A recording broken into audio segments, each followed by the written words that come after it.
warahmatullahi wabarakatuh. Alhamdulillahilladzi bini'matihi tatimmu shalihat. Alhamdulillah hamdan yuwafi ni'amahu yukafi mazidah. Asyhadu an la ilaha illallah wahdahu la syarikalah wa asyhadu anna Muhammadan abduhu wa rasuluhu la nabiyya ba'dah. Allahumma shalli wa sallim wa barik wa karrim wa tahannan wa tafaddal wa takarram ala sayyidina wa maulana Muhammad wa ala alihi wa ashabihi wa azwajihi wa dzurriyyatihi wa atba'ihi ila yaumiddin, amma ba'du.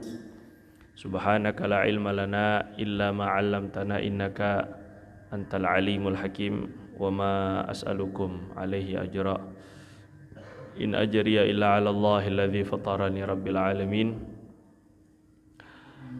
Kita dahulukan majelis kita buka dengan tawassul Fatihah.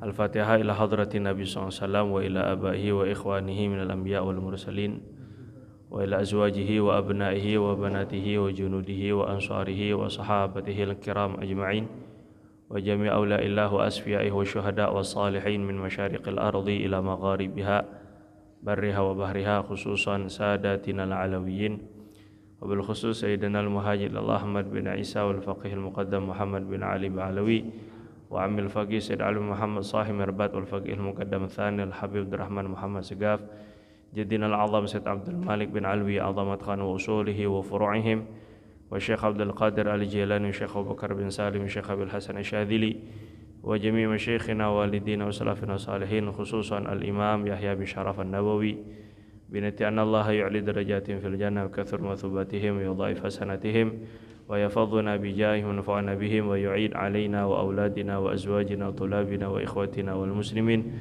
min barakatihim sararihim wa anwarihim wa ulumihim wa nafahatihim fid dini wad dunya wal akhirah wa yaqdi hajatina barakatihim wa rizqna mahabbatahum wa kamal ittiba'ihim wa ma'iyyatahum في الدنيا والآخرة برحمتك يا أرحم الراحمين. على هذه النيات وعلى كنة صالحة وعلى ما نوينا وعلى ما نوى مشيخنا والدنا وسلافنا الصالحون إلى حضرة النبي صلى الله عليه وسلم بألف ألف ألف الفاتحة. أعوذ بالله من الشيطان الرجيم. بسم الله الرحمن الرحيم. الرحمن الرحيم مالك يوم الدين.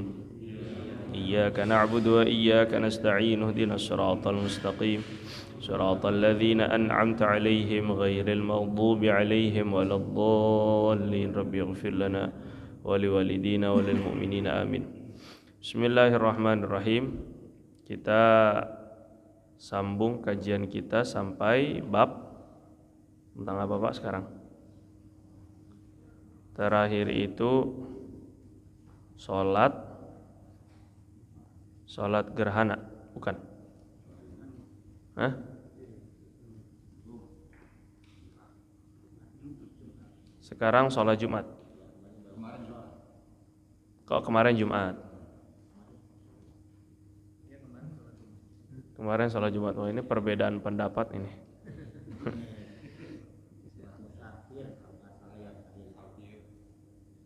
Sholat apa nih Pak? Jadi Pak, Jumat bukannya udah Pak? Belum? Udah kan? Sholat Jumat udah. Sekarang sholat hari raya, bukan? Sholat Id.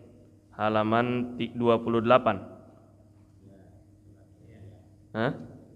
Kalau setelah Jumat berarti tentang sholat Id. Ya iya aja lah Pak ya, biar cepat gitu kan. Halaman 28 ya.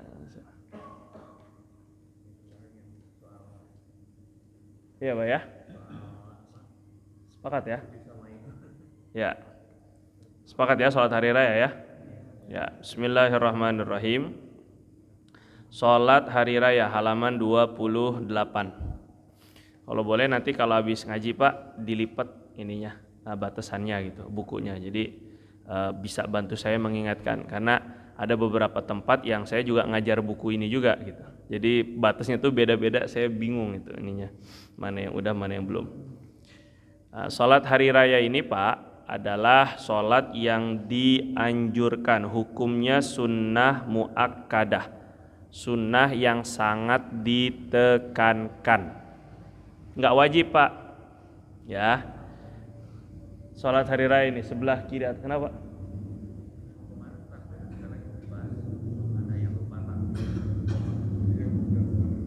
Udah ya sholat hari raya? Nah, udah tuh kan Pak. Takbir yang 7 kali, 5 kali. Nah kan Bapak juga lupa sama ya. Sholat gerhana berarti kan? Halaman 29 kan Pak? Bukan begitu? Kumaha iya Pak? Yang takbir 7 kali 5.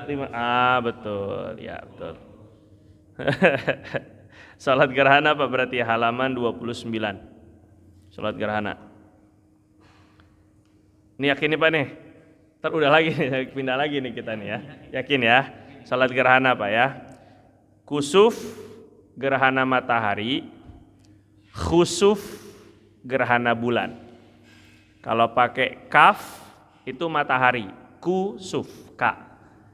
Kalau pakai kho itu bulan, khusuf. Ya, ini sholat sunnah kusuf dan khusuf gitu ya. Gerhana bulan dan gerhana matahari. Jadi Allah Subhanahu wa taala ini punya yang punya langit, punya bumi, punya matahari, punya bulan. Jadi semua ini sesuai dengan ciptaan Allah Subhanahu wa taala, peredaran Allah Subhanahu wa taala. Dan Allah yang menentukan memberi cahaya kekuatan itu. Bulan tidak bisa memiliki cahaya kecuali diberi oleh Allah.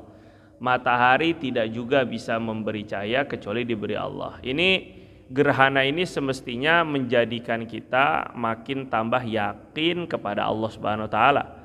Walaupun ada mataharinya, kalau Allah Subhanahu wa taala tidak kasih cahaya, enggak terang tuh matahari. Sama juga kayak kita, Pak. Walaupun kita ini punya mata, belum tentu bisa ngelihat kalau enggak Allah kasih kemampuan untuk ngelihat. Jadi melihatnya itu bukan dengan mata. Karena banyak orang punya mata enggak bisa ngelihat. Sebaliknya ada orang enggak punya mata, dia bisa ngelihat, Pak. Beberapa bulan lalu ya, bulan kemarin ya. Jadi di sekolah anak saya itu diajarin belajar tentang gelombang otak. Terus anak saya itu diikutkan satu kayak kursus gitu Pak. Itu anak-anak itu setelah kursus ataupun seperti pelatihan 1 hari itu Pak, itu bisa sambil tutup mata dia bisa ngewarnain dan nggak salah. Dia tahu dicium coklat, merah. Jadi bisa ngelihat tanpa mata. Itu luar biasa itu. Nah, jadi ditutup mata dan itu harus sering dilatih. Apalagi anak-anak gelombang otaknya masih murni gitu ya, masih bersih. Makanya semestinya pantangan itu nggak boleh ngelihat TV sama handphone dulu selama 2 mingguan kurang lebih. Cuman nggak kuat anak-anak sekarang. Jadi suruh begitu Pak, bisa itu ternyata. Itu kalau dipakai buat ngafal Quran, ajib. Luar biasa itu Pak. Jadi si foundernya atau yang penemunya lah gitu ya, pendiri dari apa sih saya lupa namanya, cahaya otak atau apa gitu nama programnya itu Pak, itu perempuan. Nah dia tuh bilang jadi melihatnya tuh anak-anak kok bisa melihat karena ada getaran, pakai getaran otak itu bisa ngelihat jadinya dia. Nah ini sampai yang sudah sering dilatih itu gelombang otaknya bisa ngendarain motor nggak ngelihat, tutup mata, dan sudah ada ininya, sudah ada demonya gitu ya, ada demonstrasinya gitu, ada pamerannya gitu. Itu bisa ngendarain motor tanpa perlu mata. Jadi maknanya semua tubuh kita ini nggak bisa ada fungsinya kecuali Allah yang ngasih fungsinya. Semua otak kita ini, ada orang punya otak tapi tetap nggak bisa mikir juga. Kalau Allah cabut kemampuan untuk mikirnya. Jadi kita jangan terlalu bangga dengan anggota tubuh kita, dengan kemampuan kita, karena semua ini punya siapa Pak? Allah. Lillahi ma fis samawati wa ma fil ardi. Pokoknya ini semua punya Allah Subhanahu wa taala. Ya, ini dan kita juga berarti maknanya kalau ini semua punya Allah, nggak bisa hidup semau kita. Orang kita ini aja hidupnya semau Allah, bukan semau kita. Kita ini wujud ke dunia bukan karena maunya kita, Pak. Nggak ada yang minta dilahirkan ke dunia ini kan. Allah Subhanahu wa taala yang menetapkan untuk kita wujud. Maka kita nggak bisa hidup semau kita. Orang hidupnya kita juga bukan semau kita gitu. Nah, ini penting. Nah, terus kemudian dari sholat gerhana ini juga Pak, ini memberikan pengajaran kepada kita untuk kembali kepada Allah setiap kali ada masalah-masalah. Nah, orang-orang yang gak punya Allah, dia setiap ada masalah stres. Bahkan banyak negara-negara maju justru malah banyak juga kasus bunuh dirinya. Karena apa Pak? Bukan karena kurang pintar Pak. Jepang misalnya, Korea misalnya, itu banyak yang bunuh diri itu Pak. Sampai pemerintah pushing gitu, mikirin gimana caranya biar mengurangi tingkat bunuh diri. Kenapa Pak? Karena nggak punya Allah. Dia nggak punya tujuan setelah hidup, yaitu ada kehidupan setelah kehidupan kita sekarang ini. Nggak yakin dengan hari kiamat. Jadi kalau seolah-olah kalau gagal di sini udah nggak ada artinya lagi, setelah ini udah nggak ada apa-apa lagi. Akhirnya bunuh diri, rusak semuanya. Nah ini gara-gara apa? Nggak ada iman. Maka setiap ada masalah apapun walaupun kecil-kecil, ini belajar untuk kembali ke Allah, khususnya dengan sholat. Wasta'inu bis-sabri was-shalah. Minta tolong kepada Allah dengan sabar dan sholat, walaupun kecil-kecil. Sampai Nabi itu bilang suruh minta kepada Allah yang walaupun ketika putus tali sendalmu, walau ala syis'ini alikum, yang walaupun ketika putus sendal, padahal kan tinggal bawa aja ke sol sepatu, cuman untuk menjaga kita punya iman, yakin dan sandarnya kepada Allah Subhanahu wa taala, mintanya ke Allah.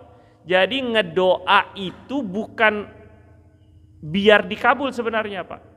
Karena untuk dikabulkan atau tidak tergantung Allah, dan yang kedua Allah tanpa doa ada Allah udah tahu. Jadi kalau kita nggak minta juga, Allah udah tahu problem kita.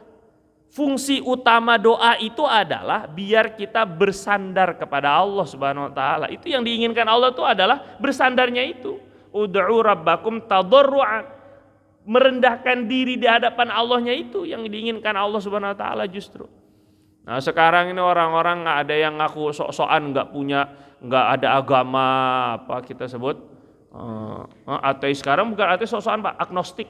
Gayanya ini biar keren aja gitu.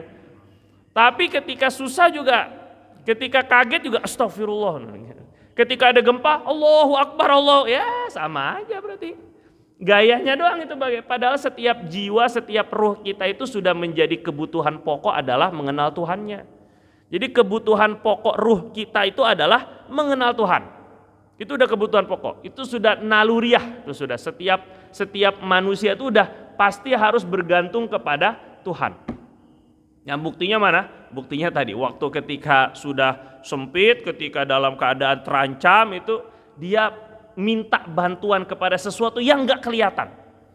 Itu ini. Oleh tenggelam itu pasti minta bantuan kepada siapapun, minta bantuan kepada Allah Subhanahu wa taala. Jadi ini penting. Jadi ketika Allah Subhanahu wa taala buat gerhana itu kan bukan mataharinya hilang, Pak. Tapi ada hijab. Padahal hijabnya enggak lebih gede dari matahari, Pak. Atau kita sebut dulu apa tuh? Umbra, penumbra, begitulah bahasa-bahasa fisika itu. Padahal kan enggak, yang menutupi matahari apa sih, Pak? Enggak ada yang lebih gede dari matahari dalam tata surya kita tuh enggak ada. Tapi tertutup hanya dengan bulan. Itu aja. Ketika bulan gerhana bulan ketutupan sama bumi. Itu kan gitu doang kan? Hanya ketutupan dengan benda kecil. Ya sama aja sebenarnya seperti kalau kita ada matahari tapi kita tutup mata. Yang ditutup tuh mata kita sebenarnya. Bukan mataharinya. Begitu pula dengan masalah-masalah. Kita juga mengalami, pasti Pak, dalam hidup itu pasti mengalami gerhana-gerhana. Ada yang mengalami gerhana ekonomi, ya kan? Ada yang mengalami gerhana rumah tangga. Bukan besar atau kecilnya masalah, bukan. Cuma Allah hijab aja solusinya. Begitu juga sama kayak gerhana matahari itu Pak. Ada yang mengalami gerhana kesehatan. Ditutup sama Allah Subhanahu wa taala kesehatannya ya. Ini namanya gerhana-gerhana. Nah, ini perlu diingatkan. Idza ra'aitum dzalik fafza'u ila Allah. Kata Nabi itu inna syamsa wal qamar la yankasifani li mauti ahadin wala li hayatih. matahari, bulan itu tidak gerhana karena mati atau hidupnya seseorang. Bukan, nggak ada hubungannya. Mati seseorang gerhana, oh berarti ini ada seorang pemimpin yang meninggal. Atau akan ada pemimpin yang lahir dengan gerhana itu. Itu keyakinan orang-orang dulu. Mengkaitkan yang terjadi ini dengan alam. Itu keyakinan orang. Memang Allah SWT kasih isyarat-isyarat tuh ya ada. Tapi untuk gerhana ini salah keyakinannya. Ya ketika Nabi SAW punya anak namanya Ibrahim dari Sayyidah Maria Al-Qibtiyah radhiyallahu anha. Sayyidina Ibrahim ini itu waktu masih kecil Pak kena asma karena menghirup asap. Jadi entah beliau itu sedang digendong atau dibawa ke tukang besi, banyak ngebul tuh asap. Masih kecil ini, masih bayi Sayyidina Ibrahim alaihi salam. Nah, Sayyidina Ibrahim akhirnya kehirup asap, asma meninggal. Nggak lama padahal ini anak terakhir bontotnya Nabi SAW. Dari sekian banyak istri, nggak ada anak. Tambah lagi laki-laki lagi. Siapa yang nggak senang Pak? Orang Arab itu paling senang punya anak laki Pak. Kenapa? Nasabnya nyambung. Masalah nasab itu silsilah itu orang Arab paling jagonya jaga silsilah Pak. Kalau kita Bapak nyebutin silsilah paling 3, 4, 5 hilang udah. Wallahu a'lam. Tapi kalau orang Arab dia jaga terus sampai atas. Karena pakai laki-laki. Nah, jadi kalau punya anak laki itu seolah adalah barokah luar biasa bagi orang Arab dulu. Sehingga Allah Subhanahu wa taala itu menyalahkan orang yang gak senang punya anak perempuan. Kalau punya anak perempuan sebahagian dari mereka ngubur hidup-hidup. Itu disebutnya dengan wa'dul banat. Jadi mengubur anak perempuan hidup-hidup. Wal mau'udatu wa idzal mau'udatu su'ilat. Wa idzal mau'udatu su'ilat itu nanti pada hari kiamat anak-anak perempuan yang dikubur hidup-hidup itu akan ditanya kenapa mereka bakal nuntut orang tuanya yang ngubur karena saking malunya udahnya nasabnya nggak nyambung. Terus yang kedua nanti menyusahkan karena nggak bisa dibawa perang. Orang Arab itu setahun perangnya 8 bulan 4 Arab dulu ya 4 bulan doang nggak perang, yaitu bulan Rajab sekarang nih bulan haram namanya, Dzulqa'dah, Dzulhijjah, Muharram. 4 bulan ini dilarang perang. Tapi selebihnya perang mulu, makanya ekonominya carut marut dulu itu. Gitu ceritanya ya. Nah, sehingga waktu Nabi punya anak laki, terus kemudian lagi senang-senangnya Allah Subhanahu wa taala kasih musibah. Meninggal ini Sayyidina Ibrahim. Nggak lama tahu-taunya gerhana matahari. Nah itu ceritanya Pak. Pas banget kematian anaknya Nabi Sayyidina Ibrahim, terus gerhananya matahari. Gelap, orang ngeri kalau dulu matahari itu nggak ada lampu, nggak ada listrik. Oh udah kayak mau kiamat. Memang tanda-tanda kiamat itu adalah gerhana. Idza syamsu kuwirat. Itu matahari itu digulung terus itu hilang dari peredaran. Ini kita ini aneh. Kalau ngelihat gerhana itu malah foto-foto. Kalau ngelihat gerhana itu hanya melihat ini fenomena alam. Titik gitu. Padahal ini tanda-tanda kiamat ini mestinya.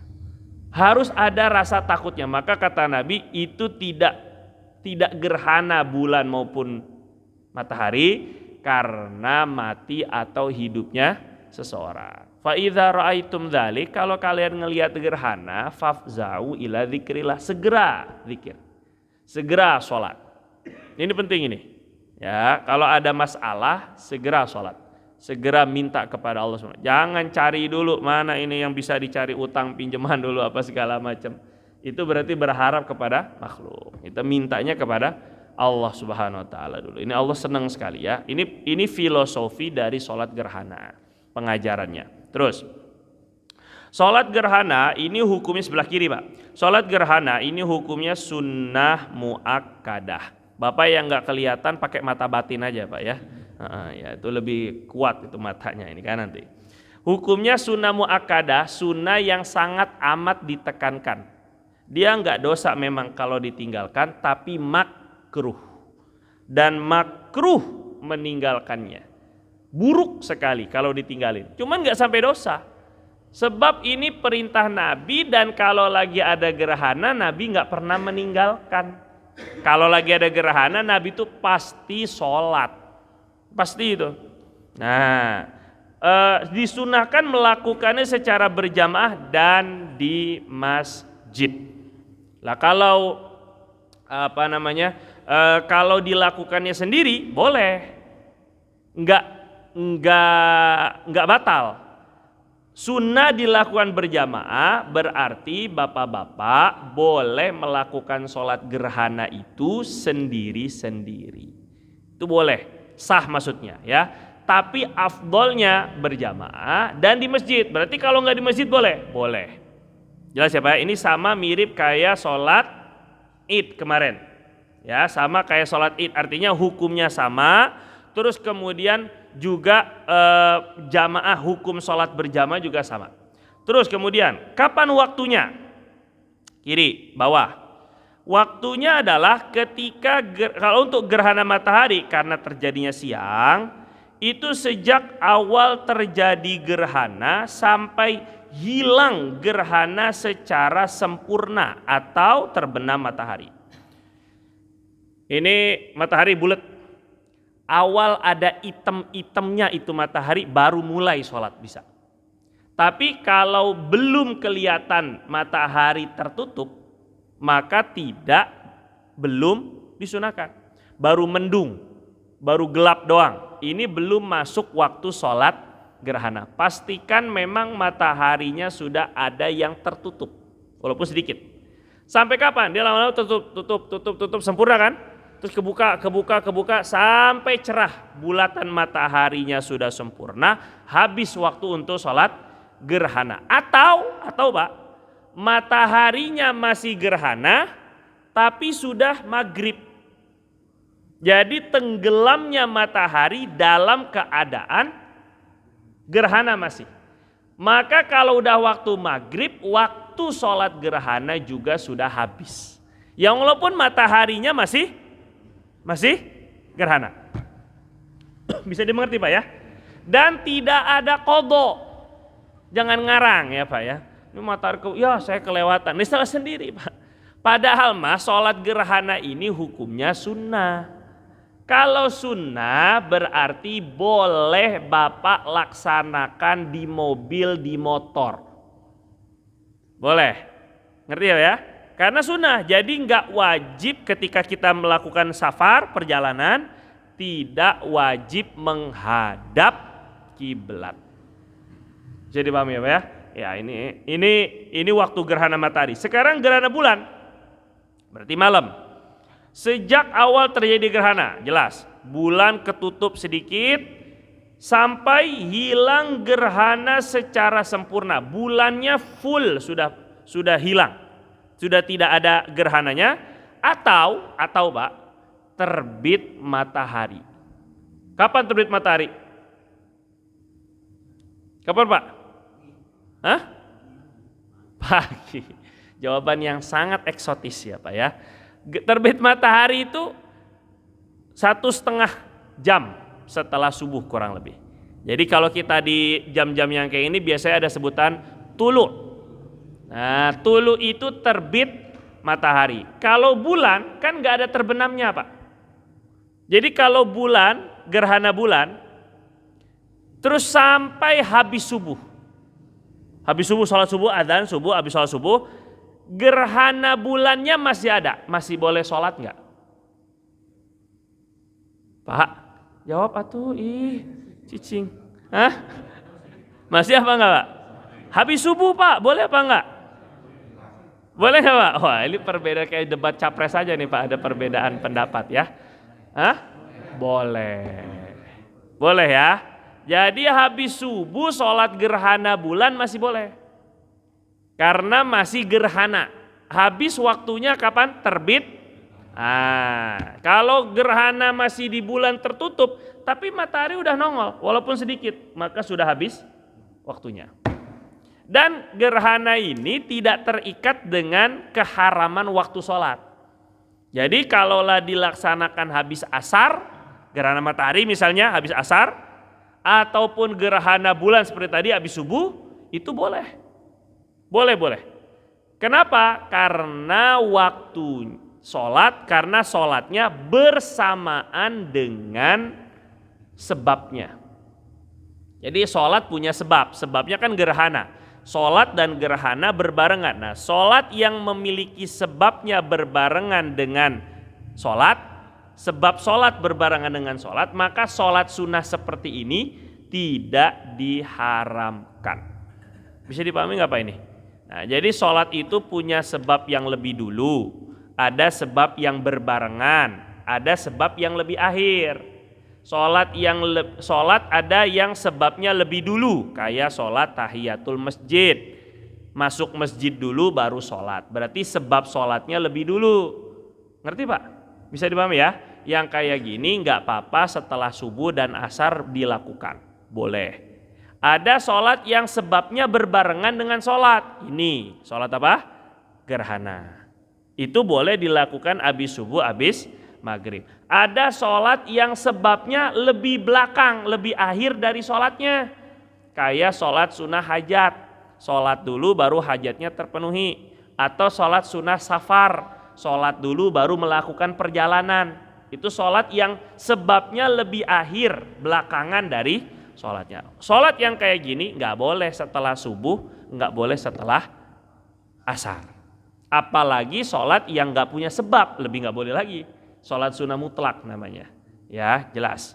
Terus itu untuk waktunya. Jadi intinya sholat gerhana matahari boleh setelah asar, sholat gerhana bulan boleh setelah subuh. Terus tata caranya. Nah ini tata cara sholat gerhana ini Pak. Boleh Pak. Dilakukan seperti sholat sunnah biasa. 2 rakaat. Kayak Bapak sholat duha 2 rakaat, sholat qobliyah 2 rakaat, tahiyatul masjid. Sholat sunnah gerhana itu boleh kayak gitu Pak.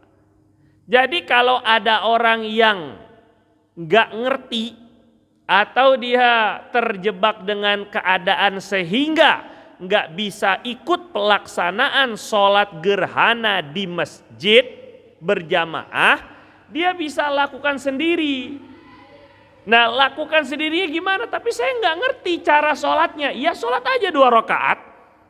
Usolli sunnatal kusuf. Kalau matahari. Usolli sunnatal khusuf untuk bulan. Kalau kebalik gimana? Karena lupa pas ngaji ngantuk soalnya. Pas ngaji Pak kiep-kiep. Akhirnya waktu pas pelaksanaan. Khu apa ku ya? Nah bingung dah nih. Kata ulama fikih nggak apa-apa kebalik juga, alhamdulillah. Nggak masalah Pak ya. Bapak mau sholat gerhana bulan jadi kusuf, nggak apa-apa. Gerhana matahari jadi khusuf, nggak apa-apa. Yang penting sholat. Ngerti Pak ya? Ngerti ya? Yang penting jangan usolli fardo. Ini keliru dah. Itu mah sholat subuh di kodok itu mah ya. Hati-hati ini. Ya usolli sunnatal khusuf atau kusuf boleh kecampur kebalik-balik boleh. Gak masalah. Gimana cara pelaksanaannya? Udah gampang, 2 rakaat tuh sholat. Gak susah, gak repot. Jelas ya Pak? Nah bacanya apa? Enggak ada bacaan khusus. Fatihah doang juga udah boleh, sah. Karena surah itu sunnah. Enggak wajib. Bisa paham ya Pak? Tapi ini kan sholat enggak berulang Pak. Itu maksudnya. Belum tentu tiap tahun juga. Ya kan Pak? Maka ya paling enggak lah lakukan yang bagus. Sunnah berikutnya ada level-levelnya. Level paling rendah sholat gerhana itu sholat 2 rakaat kayak biasa. Niatnya karena Allah Subhanahu Wa Taala ya, untuk mendekatkan diri kepada Allah. Takutnya kiamat Pak. Ya kalau nggak kiamat besar pun kiamat kecil lah.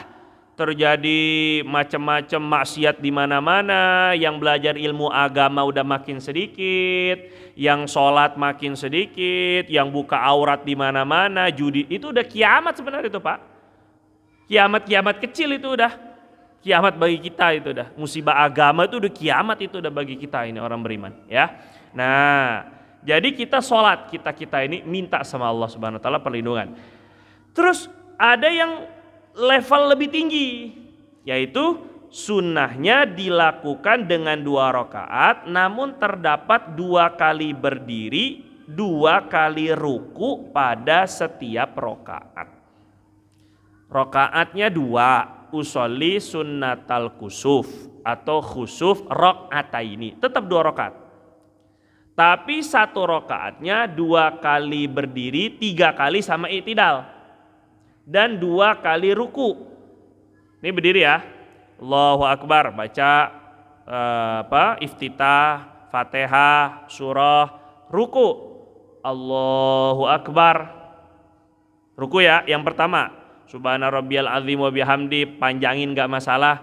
Waktu bangun, sami Allahu liman hamidah. Tapi sedekap lagi. Gini lagi. Baca Fatihah lagi dan surah.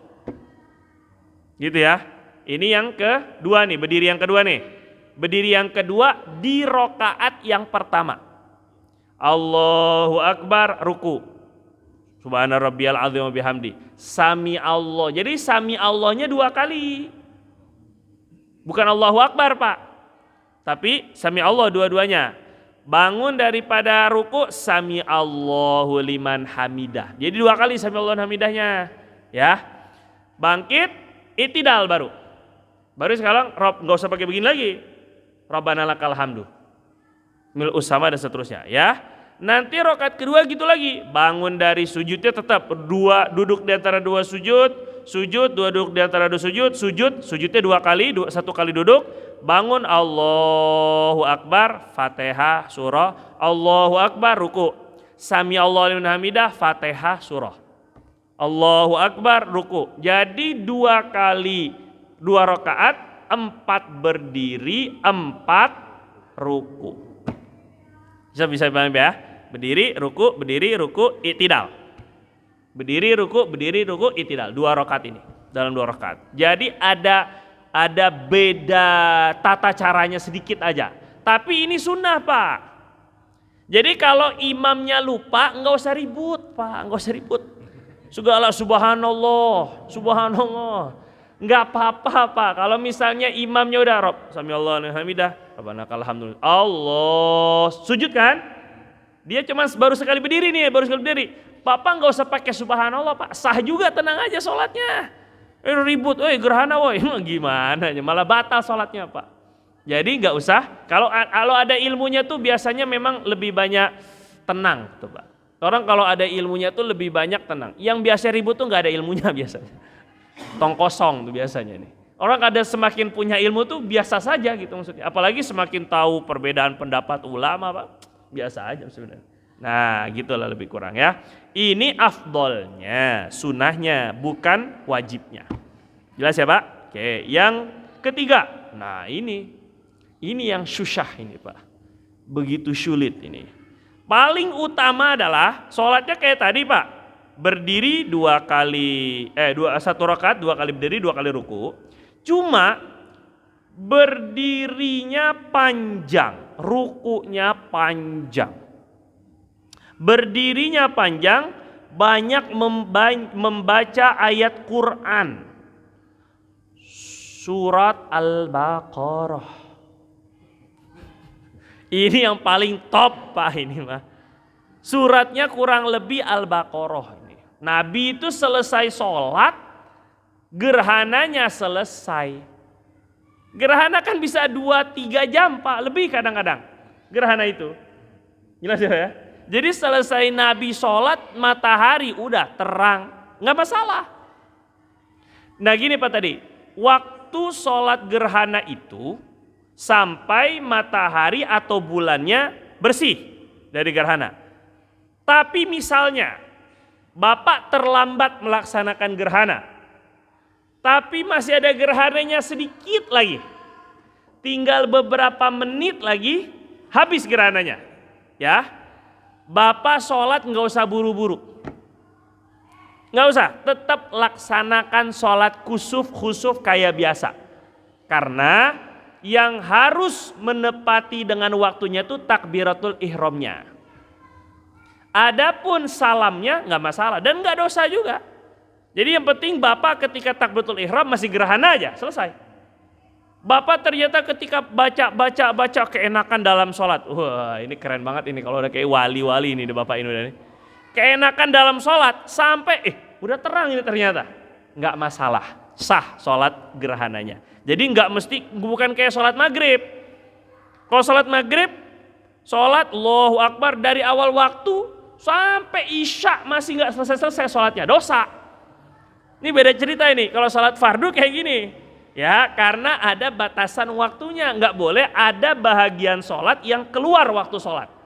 Tapi kalau gerhana beda cerita. Kalau gerhana sunnah. Jadi hanya takbiratul ihramnya aja yang penting di dalam gerhana. Jelas siapa sampai sini? Oke, ya. Nah ini yang paling afdol. Jadi Nabi itu berdirinya seperti 200 ayat Al-Baqarah. 100 udah uyuh kan.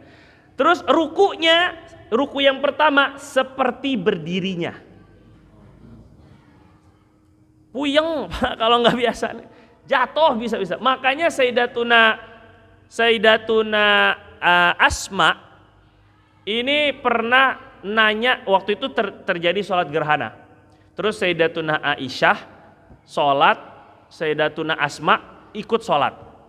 Sayyidatuna Aisyah nanya, kebalik, sholat Sayyidatuna Aisyah ikut sholat sama Nabi, tapi di rumah, ngikutin tapi dari rumah gitu kan, rumah Sayyidatuna Aisyah sama masjid kan deketan aja kan, samping-sampingan. Jadi beliau ngikutin dari rumah. Sayyidatuna Asma kakaknya datang ke rumah, Sayyidatuna Aisyah lagi sholat. Jadi Sayyidatuna Asma nanya, sah, ini sholat apa? Beliau lagi sholat ini, diajak ngobrol, sah, sholat apaan sah? Nah jadi Sayyidatuna Aisyah nunjuk, maksudnya lagi gerhana, itu maksudnya. Nah ketika itu sampai akhirnya Sayyidatuna Asma ikut sholat Pak. Karena Nabi kelamaan, Nabi itu lama. Beliau itu sampai cerita mau pingsan Pak. Jadi ngambil air di baskom buat ngusap di muka. Biar seger. Kayak apa itu sholatnya ini kan Pak. Ini sholatnya Nabi. Rukunya mirip kayak berdirinya. Nanti berdiri yang kedua itu ukuran 150 ayat. Kurang dikit. Dikitnya 50 ayat. Nanti ruku yang kedua seperti berdirinya. Pada berdiri yang ketiga, berarti rakaat kedua, ukuran 100 ayat. Rukunya seukuran berdirinya. Pada berdiri yang terakhir ukuran 50 ayat. Rukunya sesuai. Ini repot Pak. Sujudnya seperti rukunya. Kayak apa itu? Ya Allahu Akbar. Udahlah ngaku aja lah Pak kita. Ini yang paling utama Pak ini ya. Saya nggak kuat, gimana coba ya. Catatan tambahannya, iman kita ini lemah ini. Yang pertama, disunnahkan mandi sebelum sholat dan tidak berhias. Ini lain cerita sama sholat id. Ini bukan masalah lagi seneng-seneng ini Pak, bukan tasyakur. Ini lagi ketakutan. Sholat gerhana tadi kan ini tanda kiamat ini Pak. Jadi nggak usah berhias. Tapi sunnah mandi. Kenapa disunahkan mandi? Qiyas kepada sholat yang dianjurkan berjamaah. Jadi kalau ditanya dalilnya mandi sholat gerhana apa? Qiyas. Dikiaskan dengan sholat Jumat. Dikiaskan dengan sholat hari raya. Kan itu sholat kumpul. Sholat rame, orang banyak datang. Maka disunnahkan mandi biar nggak bau Pak. Jadi jangan sampai ini ya, kita ini ingin mengamalkan sunnah tapi jorok. Itu maksudnya, hati-hati ini.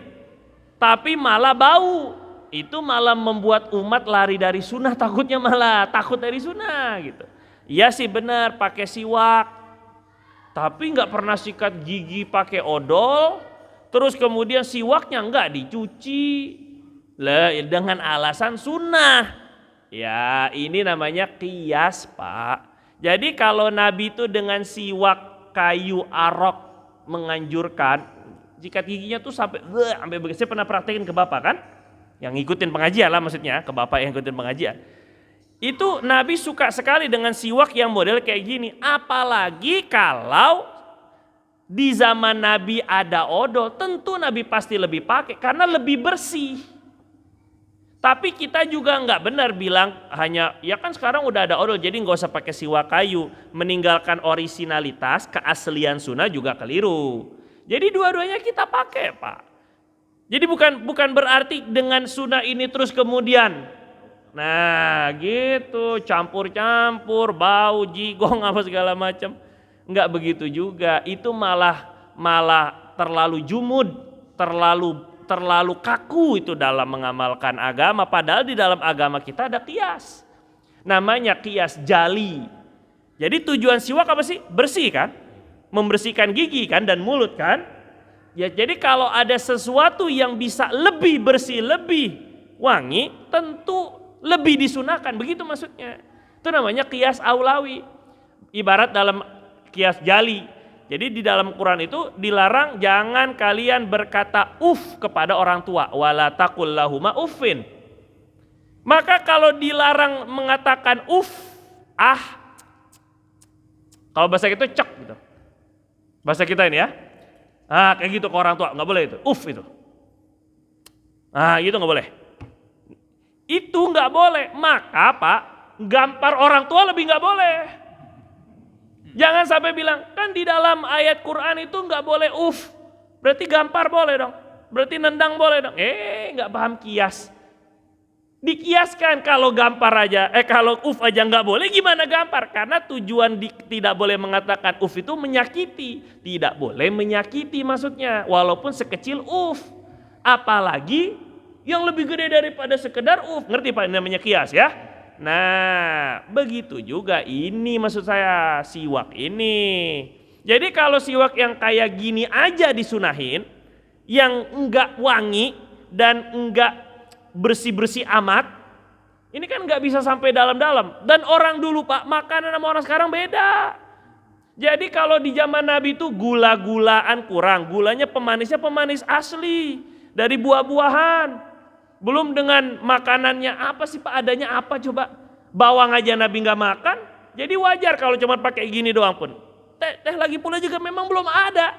Nah sekarang sudah ada sikat gigi, sudah ada odolnya, itu nggak masalah. Bahkan lebih disunahkan gitu. Cuma kita jangan sampai mengatakan bahwa dengan odol itu ya nggak perlu lagi siwak yang ini, ya itu juga keliru. Karena siwak yang kayak gini menjaga keaslian sunnahnya itu sendiri Pak, ngerti ya Pak ya? Jadi nggak usah dipertentangkan gitu loh maksudnya. Ya bukan berarti orang yang ngamalin sunat. Kayak ini maksud saya. Kenapa kalau mau sholat kudu mandi? Sholatnya sholat kumpul, karena sholat kumpul Pak. Jangan sampai bau badan, bau ketek, bau-bauan kita ini bikin orang jadi nggak khusyuk. Emang nggak khusyuk sih emang. Tambah nggak khusyuk gara-gara bau badan. Nah jadi umat Islam itu membawa nama baik agamanya. Jadi kalau seandainya kita ini yang sekarang multazim mengikatkan diri dengan sunnah, terus ternyata jorok, ternyata bau, ternyata kurang nyaman orang dekat dengan kita, ini jadi memperburuk nama agama kita. Itu yang kita khawatirkan Pak.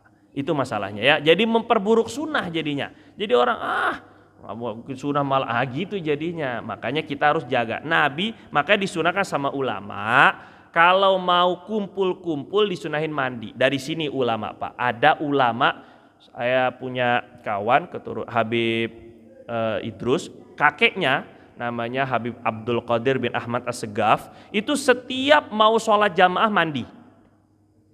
Setiap mau sholat jamaah mandi Pak. Ini bukan karena gerah, bukan. Orang Tuban, udah meninggal dunia, wali Allah Subhanahu wa taala di Tuban, di ininya. Makamnya. Itu juga berlandaskan ada dalil Nabi masalu sholawatil khamsi kamathali nahrin yajri ala babi ahadikum. Permisalan sholat adalah seperti sungai yang mengalir di hadapan pintu rumah kalian. Yaqtasilu fihi kulla yaumin khamsa marrat. Mandi di sungai itu 5 kali sehari. Itulah permisalan orang yang sholat 5 waktu sama seperti mandi 5 kali. Beliau mengamalkan secara zohir. Ditambah untuk memuliakan sholat. Imam Ghazali mengajarkan dalam sunnah, dalam Ihya Ulumuddin, sunnah mandi itu diantaranya niat. Niat apa? Niat mentakzim sholat. Niat memuliakan sholat. Jadi Bapak kalau mandi Pak, subuh, niat mandinya bukan nggak mesti junub Pak. Ya kalau junub lebih bagus sih, karena mandi jadi wajib ya. Tapi kalau lah mandi biasa, itu ya, Bapak niatnya mandi untuk memuliakan sholat. Lah kita aja ke kondangan aja mandi, masa ketemu Allah bau, ini aneh, gitu Pak ya. Nah ini perlu sekali ini. Kadang-kadang perasaan yang kayak gini yang nggak hadir dalam sholat kita, ya, perasaan bahwa kita ini ketemu Allah gitu, sehingga nggak bisa sembarangan gitu ya. Terus dalam gerhana bulan sunnah membaca surah dengan ngeraskan suara karena malam. Dalam gerhana matahari sunnahnya pelan sir karena siang. Ini juga dalilnya kias. Kalau malam dikiaskan dengan sholat malam, isya, subuh, maghrib, kencang semua. Kalau siang gerhana matahari dikiaskan dengan zuhur sama asar, pelan semua. Jelas ya Pak? Tapi Bapak kalau ikut sholat gerhana matahari ini misal, imamnya bacanya panjang, tapi bacanya perlahan, ngapain Bapak? Ya itu ceritanya. Ini imamnya sholat gerhana, jadi dia mengamalin sunnah ini, gerhana matahari, diem aja lama. Tapi lama setengah jam, misalnya. Bapak ngapain? Paling gitu. Nah, aham itu berapa huruf dulu? A, ha, mim. Itu dia. Maka 3 huruf batal. Apalagi niatnya negor imam biar cepat. Ini lebih batal itu mah. Cuma gini Pak, maksud saya adalah ini sunnah diem atau sunnah baca perlahan untuk sholat gerhana matahari. Ini masih ada pendapat kedua dalam mazhab Syafi'i, masih boleh. Jadi nggak masalah Pak. Daripada makmum bengong, mendingan makmum dengerin bacaan Quran gitu maksudnya Pak. Dia udah baca kulhu 10 kali nggak beres-beres nih imam misalnya kan. Nanti malah mendingan udah baca aja kencang. Itu maksud saya. Yang ketiga, disunahkan imam menyampaikan 2 khutbah. Khutbahnya sunnah, nggak wajib ya. Setelah sholat, sama kayak sholat Id atau sholat Jumat? Sholat Id.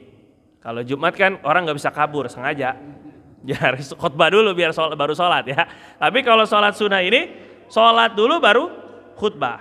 Rukun khutbahnya seperti khutbah Jumat, syaratnya nggak sama seperti khutbah Jumat. Khutbah gerhana khotib menyampaikan pentingnya taubat dan amal soleh. Pentingnya taubat kembali kepada Allah karena ini matahari punyanya Allah Subhanahu wa taala. Disunnahkan sholat sunnah sendirian ketika terjadi bencana alam. Nah, ini jarang kita amal ini, Pak. Jadi, Pak, kalau ada bencana ada beberapa sunnah yang kita lakukan. Yang pertama tentu adalah zikir. Nah, ini biasanya, Pak, nggak disuruh zikir, zikir. Kalau udah bencana alam, ya, udah bencana alam itu pasti Allahu Akbar, ya Allah, ya Allah. Kalau Bapak kita lagi naik pesawat, keadaan cuacanya tenang, normal, gimana penduduk pesawat atau penumpangnya? Tidur, Pak, nonton paling. Tapi kalau udah ada turbulensi ataupun ada goncangan, udah begini-gini pesawatnya, langsung zikir semuanya Pak. Begitulah kita dalam hidup. Biasanya kita kalau dikasih nikmat, kasih nikmat, nggak zikir Pak. Dikasih nikmat tuh lupa sama Allah, tapi digoncang dulu sama Allah baru ingat sama Allah Subhanahu wa taala. Itu udah fitrah kita, ada manusia begitu. Nah makanya sama Allah dikasih goncangan-goncangan dalam hidup ya. Nah kembali, sunnahnya pertama zikir. Yang kedua sunnahnya azan. Ada kebakaran, ada puting beliung, ada badai. Sunnah azan Pak. Jadi azan itu salah satu cara untuk meredam kemarahan Allah.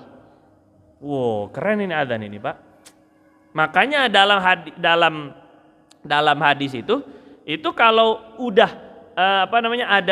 kalau di dalam fikih itu kalau ada suara azan maka pasukan muslim nggak boleh nyerang satu kampung itu, Pak, kalau udah ada azan itu. Ini memang filosofinya itu untuk menahan bencana azan itu ya, buat meredam kemarahan Allah.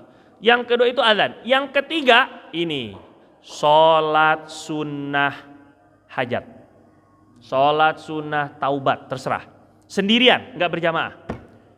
Dalam hadis itu banyak sekali Rasulullah SAW itu apabila ada angin kenceng aja beliau langsung pergi ke masjid sholat, nangis Nabi itu. Padahal ada Nabi itu, Pak, nggak merasa aman. Enggak, Nabi sholat nangis. Nah, terus contohnya gempa bumi, halilintar, angin kencang, ini contoh-contoh semuanya. Sunnahnya sholat sendiri tapi ya, sholat sunnah hajat. Wallahu ta'ala a'lam bishawab. Ada pertanyaan nggak Pak dulu sampai sini? Ya Pak. Waalaikumsalam warahmatullahi wabarakatuh. Ya.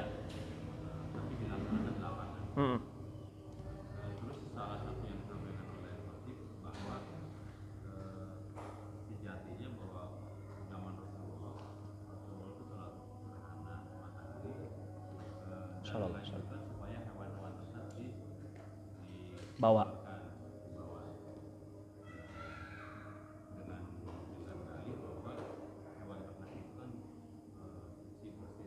Oh ya, tidak berdosa lah intinya. Ya, mungkin wallahu alam Pak ya, sejauh saya baca dalam fikih itu tidak disunahkan begitu. Yang disunahkan begitu adalah sholat sunnah istisqa.